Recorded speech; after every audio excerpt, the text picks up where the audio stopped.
Talita. Gagawin kong legal at formal yung pagstay niya sa akin. Babe, pakinggan mo ako, ha? Hinay-hinay lang. Hindi mo alam yung pinapasok mo. Iba yung pinapalive-in mo dito yung bata. Iba yung adoption. Hindi natin kilala yung bata. For all we know, may lahing akyat bahay yung bata. Sam, tama na sa akin yung panahong magkasama kami ni Daldarita para masabi ko na talagang mabuti siyang bata. So, it's fine. I-a-adopt ko si Daldarita. Alam mo ate, ako okay lang naman sa akin.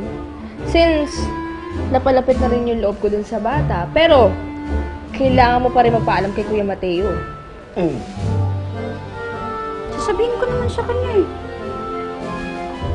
Pag ayos na yung adoption papers. Eh di, matagal pa yun. Tsaka magagrant naman kaya. Ang alam ko kasi, mas pinapabura ng korte yung may asawa na. Engaged ako kay Sam.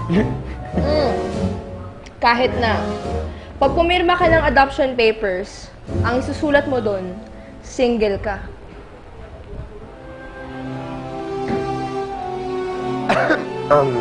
Unless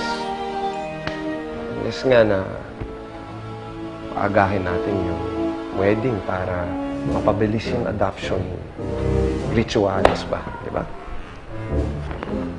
I love you, babe. I mean... Eh, akala ko ba ayaw mo dun sa bata? Hindi! Love na love ko yun! Ano ka ba? Uy. Love na love ko siya. Gusto ko siyang i-adopt. I can't wait for adoption. Pero yun nga, sacrifice nga para sa ating lahat na ipabilis ba yung wedding. Hassle, pero okay lang yan. Diba? Talino ko.